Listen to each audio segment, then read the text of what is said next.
Hi guys, good morning. Yan o, nakabili ako ng papaya mariba lang guys. Ang lutong talaga.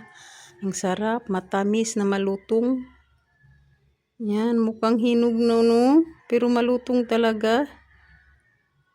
Yan ang una kong kakainin guys. Yan, tapos nagsabaw din ako nitong isda. At saka yung ilagyan ko ng kangkong.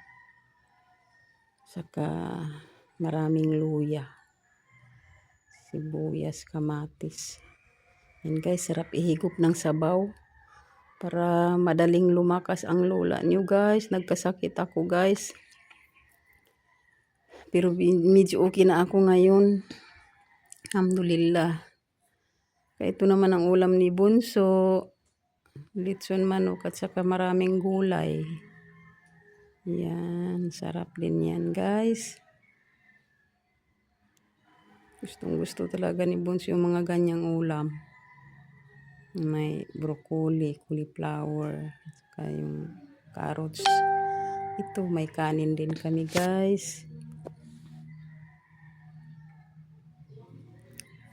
Ayan guys, kain na tayo. Mga unata. Kumaon na kita niyo. Let's eat. Thank you so much guys for watching. I love you guys. Abangan ang susunod pa nating mga video.